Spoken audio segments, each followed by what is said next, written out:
السلام عليكم صاحب يال نبي يحيى مجلس ويحيى ابن زكريا عليه السلام دلشدي نبي يحيى waxay ahayd dhalasho mucjiso ah maadaama ay iska dhaleen aaba 100 sano jir ah iyo hooyo 90 sano jir ah oo madaleys ah sidoo kale alle ayaa magaca u baxshay Nabi Yaxye isagoo wiil yar ah ayuu alle siiyay nabinimo xigmad ku soo dhawow maanta taariikhdiisa oo dhameystiran Nabi Yaxye waxa uu ahaa nabi weyn oo kamid ah anbiyada alle waxaana lagu xasuustaa cibaadada xaqsoorka iyo geesinimada uu ku difaacay hanuunka alle Nabi Yaxye waxa uu ahaa wiilka Nabi Zakariya waxaana dhalashadiisu ay ahayd mid mucjiso ah oo alle xaqiisa ka timid maadaama Zakariya iyo xaaskiisu ay ahaayeen kuwa waayeel ah oo aanay u suuragal ahayn in ay ilmo dhalaan Nabi Yaxye waxa uu ahaa mid alle uu siiyay xigmad iyo cibaado xilli walba ilaa iyo yaraantiisa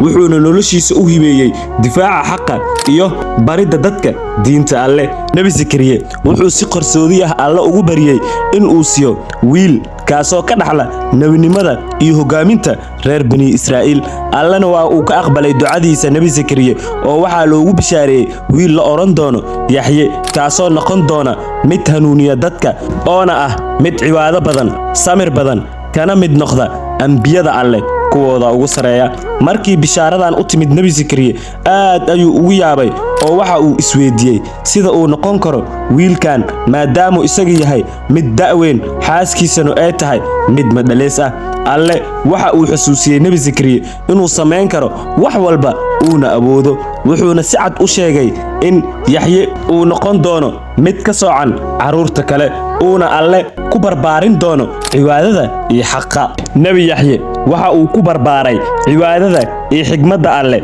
iyadoo alle uu ku barakeeyay xigmadda isagoo wali caruur ah waxa uu ka duwanaa caruurta kale sababtoo ah waxa uu ahaa mid had iyo jeer ku tiirsan alle isagoo waqtigiisa ku bixiya barashada diinta xuska alle iyo ka fogaanshiyaha waxyaabaha xaaraanta ah Nabi Yaxye wuxuu ahaa mid dadka ugu wacdin jiray cibaadada alle iyo ka fogaanshiyaha camalada xun wuxuuna ahaa mid ku dadaala inuu dadka baro in alla loo noqdo oo aan la raacin nafta iyo shaydaanku Nabi Yaxye waxa uu ahaa mid ku caanbaxay daacadnimada xaqsoorka iyo in uu naxariis u muujiyo dadka waxa uu had iyo jeer ahaa mid dadka ugu wacdiya in ay ku noolaadaan cadaaladda iyo xaqa wuxuu ku noolaa Nabi Yaxye nolol sahlan oo ka soocan dadka kale wuxuuna doorbidi jiray in uu ka fogaado raaxada iyo waxyaabaha adduunyada yaalo isagoo waqtigiisa ku bixin jiray cibaadada iyo ku dhaqanka diinta mid kamid ah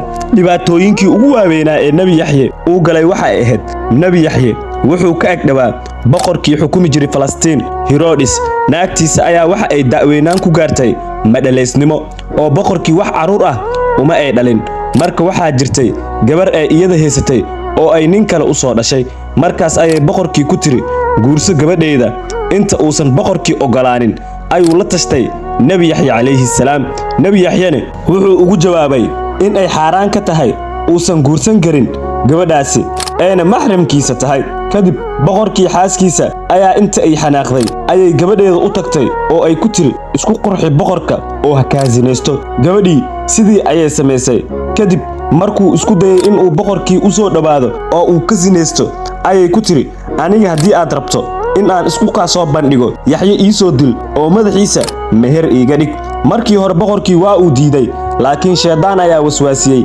kadib ayuu ciidankiisii u diray in ay soo dilaan Nabi Yaxye kadib intii ay u tageen ciidankii isagoo salaad ku jira Nabi Yaxye oo Masjidul Aqsa ku tukanay ay madaxa ka soo jareen kadibna u keeneen boqorkii gabadhii inta ay faraxday ayay tiri maanta ayaa la ii soo aarguday allana waa uu u aarguday Nabi Yaxye alayhi salaam oo habeeneedii qasrigii ayay ka soo dhacday eedii ilbaabka qasriga joogtay ayaa iyadiina cunay meedkeeda qisada Nabi Yaxye waxa ay xambaarsan tahay casharo badan oo ku saabsan alla ka cabsiga xaqsoorka geesinimo in lagu difaaco diinta iyo xaqa waxa uu ahaa nabi ku barbaaray daahirnimo iyo xigmad isagoo alle u hibeeyay noloshiisa geeridiisana waxa ay muujinaysaa sida nabiyada iyo kuwa xaqa u istaagay ee mararka qaar u dhibtoon karaan balse ay tahay in ay marnaba ka leexan wadada alle Nabi Yaxye waxa uu tusaale u yahay qofka alle u dhawaada ee naftiisa u huraya xaqa